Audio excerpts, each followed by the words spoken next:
À titre de rappel, le commissariat à la sécurité alimentaire a effectué en 2025 une série de dons dans la région de Koulikoro où 41 616 ménages ont été concernés sur une population estimée à plus de 2 millions.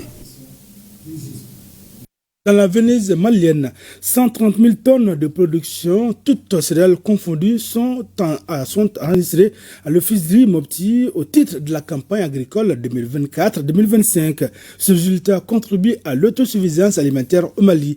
La problématique est citée parmi les priorités de la vision 2063. Omar Maïga, Suleiman Tamsugue, Omar Sangalaba pour les détails. La riziculture dans la région de Mopti au Mali demeure une activité économique et alimentaire vitale malgré des défis persistants. Après la pluie, le beau temps. Dans les zones rizicoles, l'air est au fauchage, assemblage et battage. Fidèle à sa mission de promotion de l'autosuffisance alimentaire, l'officerie Mopti est à pied d'œuvre pour pérenniser les acquis. La campagne 2025 s'est déroulée dans des conditions relativement normales. Sur le plan pluviométrique, nous notons quand même un retard dans l'installation des pluies et un arrêt précoce des pluies. Le niveau de la crue est satisfaisant. Sur le plan phytosanitaire, nous notons une situation relativement calme. Le gouvernement, à travers la subvention, a continué à subventionner les producteurs malgré l'insuffisance des quantités affectées et 5% de nos besoins. Malgré cela, l'office et les producteurs, nous avons pu engranger quand même des résultats acceptables. Pour le président du comité de gestion du casier rizicole de Tongorongo, la campagne agricole 2024-2025 augure de belles perspectives. Du début de la campagne à nos jours, la pluviométrie n'a pas été à la hauteur. C'est un bon casier qui produit suffisamment. Nous souhaitons que la subvention de l'engrais puisse se poursuivre. Elle a beaucoup boosté la production et cela a beaucoup aidé la sécurité alimentaire au sein de la population. Nous remercions la direction générale de l'officerie et tout le personnel d'encadrement. Souvent, je peux aller de 7 à 8 tonnes à l'hectare. Mais en réalité, il faut beaucoup appliquer l'engrais organique. Il ne faut pas se fier seulement sur les engrais chimiques. Et souvent, je suis jusqu'à 60, 70, 80 sacs par hectare.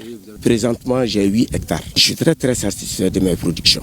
Tout va très bien. Vous savez, en zone officerie Mopti, nous sommes dans une zone de submersion contrôlée. Près de 90% de nos superficies, c'est la maîtrise partielle de l'eau. Donc l'objectif, c'est de transformer ces casiers en maîtrise totale de l'eau pour permettre de sécuriser non seulement les terres, mais sécuriser aussi la production. L'année 2024 a été éprouvante pour l'officerie Mopti, pour notre zone, pour nos infrastructures. Il y a eu assez de pluie, des inondations qui ont endommagé nos infrastructures, les digues, et les ouvrages ont subi de plein fouet cette situation. Malgré tout cela, l'État, à travers l'appui de l'État, le budget spécial d'investissement notamment, nous avons pu réhabiliter les points critiques. C'est ce qui nous a permis d'engager les résultats acceptables dans lesquels nous vivons aujourd'hui. Parce que nous nous attendons à une production de 130 000 tonnes, toutes céréales confondues, sur une prévision de à peu près de 170 tonnes.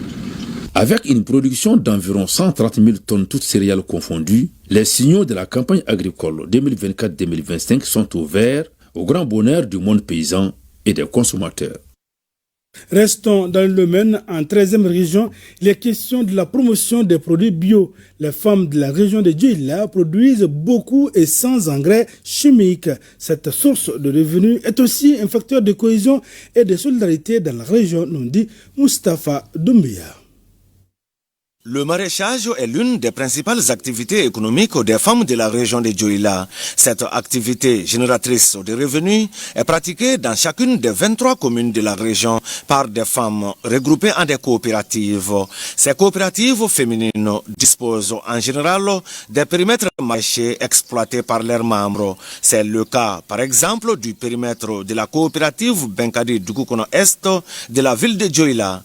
Cette coopérative compte 65 membres et est affiliée à l'ASPROFER, association professionnelle des femmes rurales.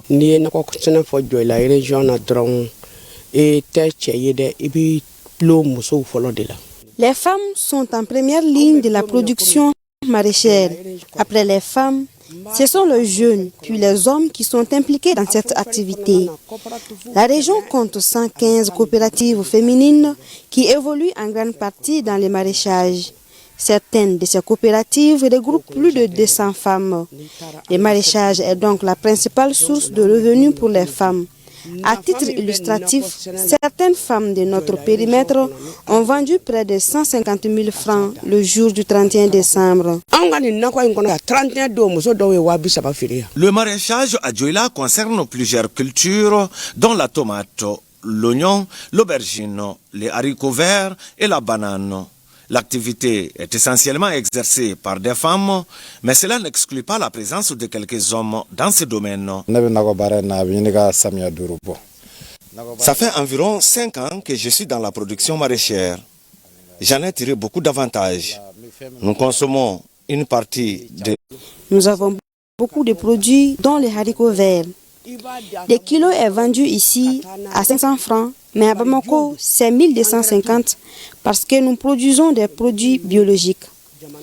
La principale difficulté, c'est l'eau parce que nous avons ici un château pour 1,5 hectare. Nous sollicitons donc l'appui des autorités.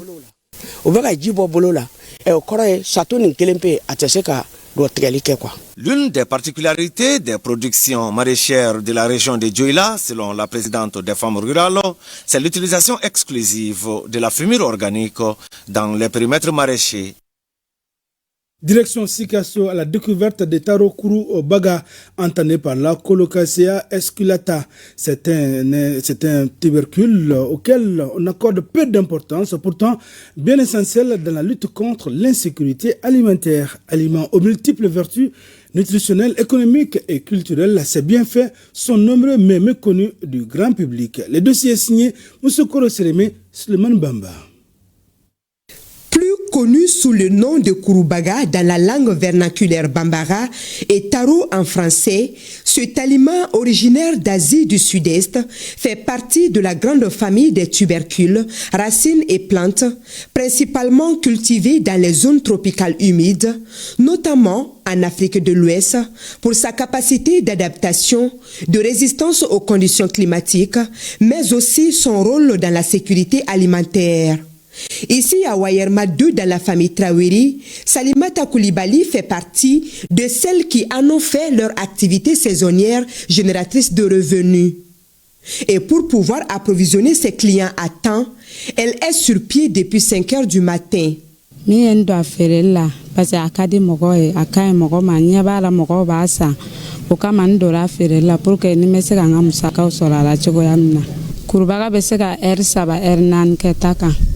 Ko bana dɔ bɛ n'a bɛ f'a ma ko bɛlɛni ko cɛw bɛ opérera ko ne e tugura kurubaga dun na a ka ca Ala fɛ k'a bɛ kisi ka bɔ o tɔɔrɔ ma o b'a san n'o kan de ye n kun 52 ni sugu ka teli n bɛ se k'o feere semaine kelen. La commercialisation de ce tubercule repose sur un circuit bien structuré où le sac de 50 kg est cédé entre 6 000 et 6 500 francs selon la période. Bi beka ji wakele ni keme saba wakele ni keme nan wala o bita prix bon prix kelen kon dala ta fanga cha do beta bonko do beta korvela na bo er beta dogo dugu na ne na sa beta na o dogo dugu de la abi prix. Consommé toujours après cuisson, le taro est reconnaissable à sa peau brunâtre et à sa chair légèrement violacée. Le produit est au cœur de nombreuses traditions alimentaires et est apprécié pour son pouvoir rassasiant et ses nombreuses vertus. Je suis Mianga et chez nous, le taro est recommandé pour les repas. Quand je vois des gens en train de vendre du taro, je tentais de payer. Mieux, ma mère était là avec moi. Et quand tu vas au marché, le meilleur cadeau que tu puisses lui apporter, c'est le taro. Si certains le consomment pour assouvir leur faim, d'autres sont unanimes sur ses effets dans la prévention des malaises liés à la présence de cristaux de pierre ou de sable dans le corps.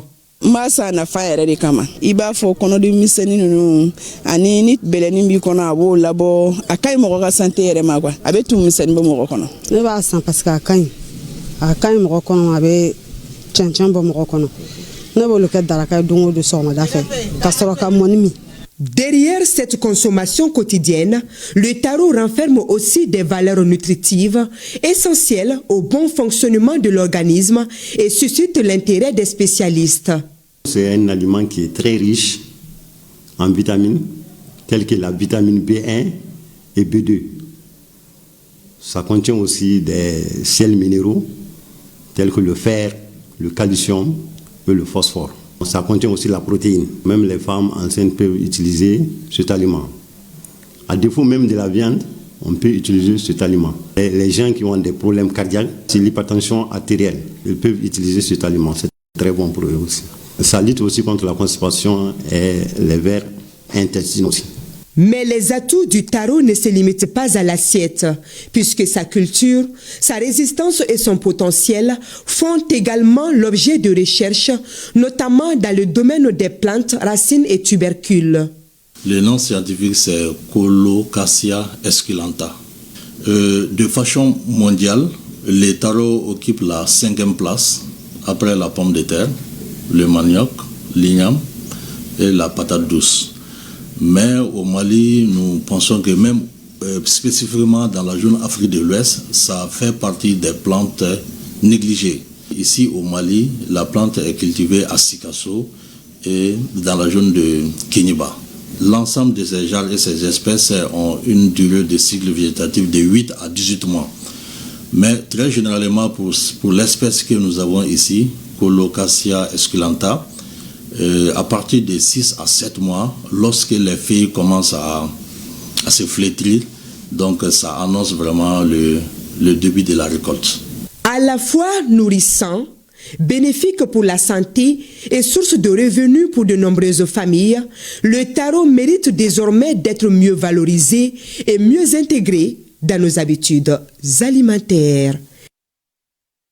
Bonne dégustation, Moussokoro Sérémé. Le deuxième titre de ce journal a s'est tenu ce week-end, la 35e édition de la conférence de Noël. L'événement a réuni pendant 3 jours les fidèles des 16 églises locales du district. L'objectif est de créer une communion entre les frères et sœurs et exhorter les fidèles à renforcer davantage la résilience.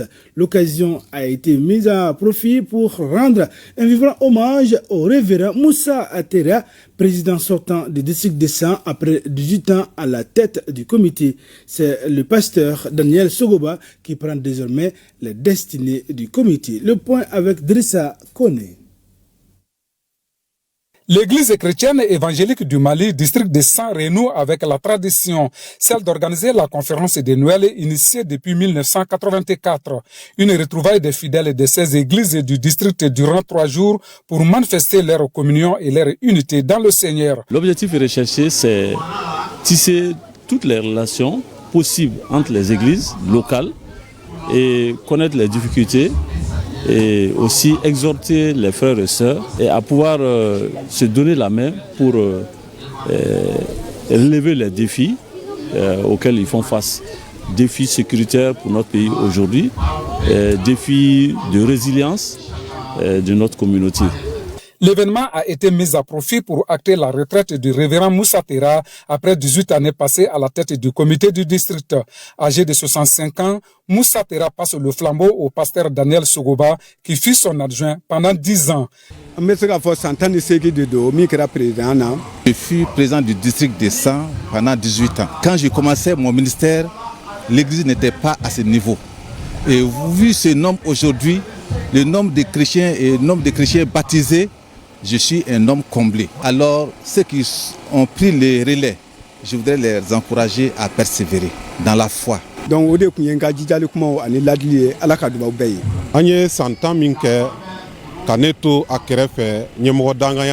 10 ans, je fus l'adjoint du pasteur Moussa Tera. Le pasteur Moussa est un homme très sage. Dans notre collaboration, il n'y a jamais eu de problème entre nous. Et moi, j'ai pris le Seigneur aujourd'hui afin qu'il me donne la force, le courage de pouvoir dépasser ce que le pasteur a pu faire La conférence de Noël 35e du genre est un événement plus que fédérateur. Il y a le chef de village, il y a le chef de quartier, il y a les chrétiens qui sont là. Donc c'est vraiment une conférence qui n'exclut personne. Donc c'est une conférence qui rentre aussi, n'est-ce pas, dans le cadre de la cohésion sociale et de la paix, de l'entente, voilà, entre, n'est-ce pas, non seulement les chrétiens, et entre les chrétiens et les autres, n'est-ce pas, et qui sont pas chrétiens, les musulmans par exemple. Vivement la prochaine édition dans un Mali uni et prospère. Mesdames, Messieurs, c'est la fin de ce journal. Merci d'avoir été de nôtres. À demain, Inch'Allah, même heure, même plateau, et pour d'autres informations.